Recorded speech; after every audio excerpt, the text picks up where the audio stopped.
child and sexual abuse in the third degree. State police say his arrest follows an investigation into multiple incidents in Genesee County from May of 2016 until last July. They also say his victims were all known to him and ranged in age from 15 to 17.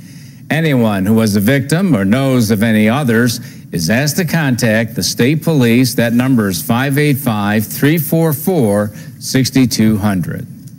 A Buffaloan who admitted that he broke into dorm rooms at the University at Buffalo is going to prison. Darnell Cleveland was sentenced today to 3.5 years. 585-344-6200. Burglarized a Buffaloan rooms over several months last year. Once inside, he stole students' car keys and wallets and then used their vehicles and their credit cards to go out and shop for himself. And we now know what job former Buffalo Police Commissioner left the department to take. Daniel, who admitted that he broke into dorm rooms 344-6200 in Great Britain, but it provides services across this country and right here in Western New York. In fact, G4S employs the armed security guards at Buffalo City Hall.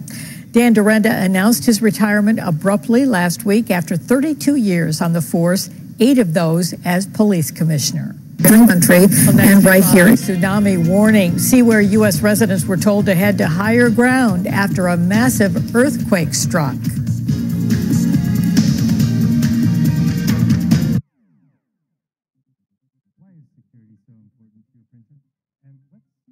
In Western New York, those as police commissioner. Country and right here. Tsunami warning. See where U.S. earthquake struck. Learning about Open enrollment for qualified health plans is underway. Eligible individuals can apply all year long for New York State-sponsored Child Health Plus, Essential Plan, and Medicaid programs. Let's get everyone covered.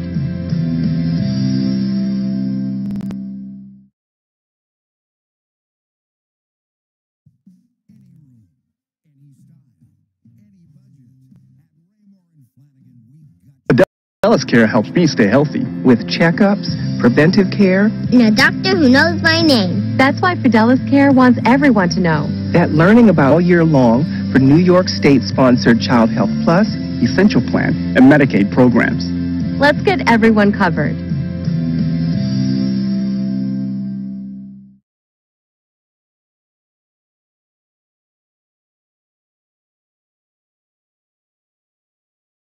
Fidelis Care helps me stay healthy with checkups, preventive care, and a doctor who knows my name. That's why Fidelis Care wants everyone to know that learning about quality health insurance is just a call, click, or visit away.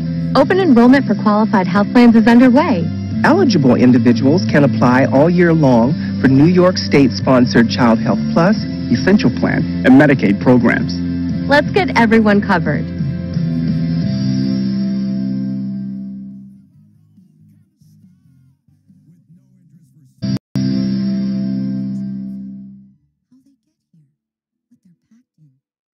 This is not a drill. This is an actual tsunami warning. Everybody get at least 100 feet above sea level.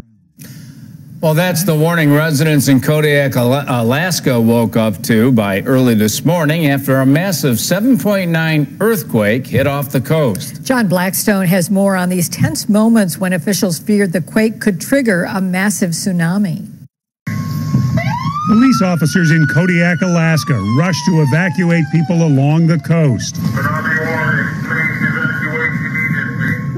Sirens started blaring before 1:30 a.m. local time. Attention! A tsunami warning has been issued for this area. And warnings were broadcast on TV stations in Northern California. The National Weather Service has issued a tsunami watch. This is not a drill. This is an actual tsunami warning. Stay healthy with checkups, preventive care, and a doctor who knows my name. That's why Fidelis Care wants everyone to know that learning about quality health insurance is just a call, click, or visit away. Open enrollment for qualified health plans is underway. Eligible individuals. Earthquake happens at midnight or 1 in the morning. Can apply all year long. Up instantly. The tsunami watch along the west coast came and went while most people here in San Francisco were sleeping. But in Kodiak, Alaska, officials reported seeing water receding from the harbor there that can be a warning sign of an approaching tsunami. But when tsunami levels of less than a foot were recorded in Kodiak, the tsunami warnings were canceled. John Blackstone, CBS News, San Francisco. That gives new meaning to the coast is clear now, Boy, right? you know, that's something we don't ever have to think about around here, really, but scary, Todd. And I know you just came back from a weather conference. Did they talk about that kind of thing? We talked about all sorts of things, including even space weather. So there are all sorts of things on our dynamic planet that can be terrifying when they rear their heads. I just want to show one additional thing with that, and I'll get right to our side of things.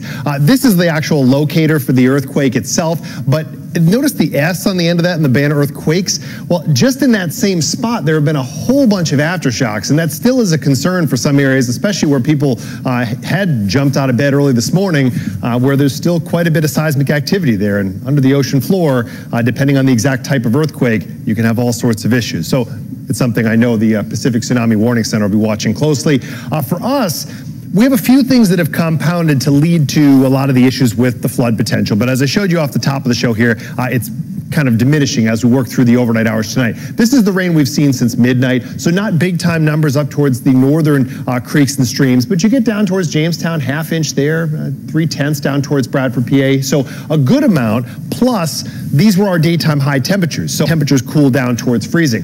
I wanted to show you this one, Ellicott Creek below Williamsville. We had the photo off the top of the show of Glen Falls, and you could see that one raging. The creek there is not likely to crest itself until you get to the early morning hours of tomorrow, so 5, 6, 7 o'clock in the morning. The expected crest around 6.5 feet. That's below the threshold where you end up with flooding at the golf course. I'm told it's around 8 feet that's the more likely piece of things. So at this point, that's action stage, but not quite enough to cause additional flooding. So kind of close there, at least with that one. But now we're shifting gears. Still some areas maybe finding some mist or some light drizzle to the north. I do think it is falling on ground that's just above freezing, but soil temperatures in the mid and upper 30s will cool down quickly tonight. So we will end up with some minor coatings in it tomorrow morning. And just to give you the idea, we're kind of on the back edge of this whole system. So for the last day or so, we've been dealing with the rain and the warmer side of things. Now we're getting the cold air from it, but there isn't a whole lot more in the pipeline here. And we still have plenty of ice out on the lake, so we're not going to see much in the way of a lake effect potential. So there's a look at it 8 o'clock tonight.